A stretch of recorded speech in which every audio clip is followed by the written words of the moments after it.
এখন নজর channel ENC Bangla থেকে আমি ডাক্তার সঞ্জয় সেন আপনাদের সামনে এবং আমার সহযোগী স্নিগ্ধা হাজরা। এবার দেখুন লোকসভা নির্বাচনের মুর্শিদাবাদের থেকে শুরু করে শ্রীরামপুর হুগলি জেলার কেন্দ্রে জমজমাট প্রার্থীদের ভোট প্রচারের দৃশ্য। একদিকে মুখ্যমন্ত্রী মমতা বন্দ্যোপাধ্যায়ের হুঙ্কার স্পর্শ করে দেখো, সাহস ভালো, দুঃসাহস নয়। অপরদিকে হুগলি জেলার শ্রীরামপুর কেন্দ্রের বিজেপি প্রার্থী কবির শঙ্কর বোস শেওড়াফুলিতে এসে বলছেন, তৃণমূল প্রার্থী কল্যাণ বন্দ্যোপাধ্যায় নিজের কল্যাণ করেছে, এবার আমরা জিতে এসে মানুষের কল্যাণ করব। দেখুন, তৃণমূল গোষ্ঠীদ্বন্দ্বে একদম ভরে গেছে, আর এটা সূত্রপাত করেছেন কল্যাণ বন্দ্যোপাধ্যায়।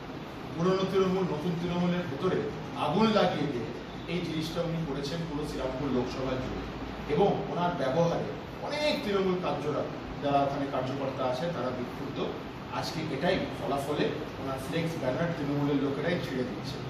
আমরা মনে করি যে আমাদের কার্যকর্তারা পরিবার, আমরা মনে করি আমরা বিজেপির পরিবার। আজকে সকালে যখন শেওড়াফুলি বাজারের প্রচারে ছিলাম, দেখুন আমাদের ভারত মা, ভারত মাটিকে যারা পরিষ্কার রাখে, যারা আমাদের রাস্তাঘাট পরিষ্কার রাখে, তারাই হলো আসল, কারণ তারাই আমাদের মাটিকে পরিষ্কার রাখছে। এটা আমাদের নীতি, এটা আমাদের আদর্শ।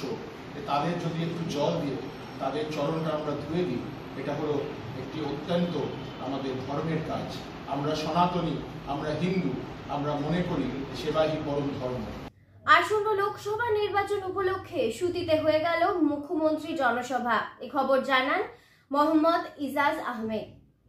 19 এপ্রিল জঙ্গিপুর লোকসভা কেন্দ্রের তৃণমূল কংগ্রেস প্রার্থী মাননীয় খলিলুর রহমানের সমর্থনে সুতির ছাপঘাটি কেজি বিদ্যালয় ময়দানে জনসভায় উপস্থিত ছিলেন সর্বভারতীয় তৃণমূল কংগ্রেসের সভানেত্রী মুখ্যমন্ত্রী মমতা বন্দ্যোপাধ্যায়। উপস্থিত ছিলেন মন্ত্রী মোহাম্মদ আখরুজ্জামান, বিধায়ক ইমানি বিশ্বাস, বিধায়ক জাকির হোসেন। ওরা বলছে 3 মাস বাদে লক্ষ্মী ভান্ডার বন্ধ করে দেবো। আমি বললাম সাহস থাকা ভালো, বাট বেশি সাহস থাকা ভালো না। এটা তোমরা করো না, এটা আমাদের প্রোগ্রাম। তোমরা হাত দিয়ে দেখো, শুধু স্পর্শ করে দেখো, আমার এই জোর আছে। আমি বারবার বলি, আগুনের পরশমণি ছোঁয়াও প্রাণে, এই জীবন পূর্ণ করো, এই জীবন পূর্ণ করো, এই জীবন পূর্ণ করো। মানুষের জন্য, মানুষের কাজের জন্য একটা প্রোগ্রামও বন্ধ হবে না, সব চলবে।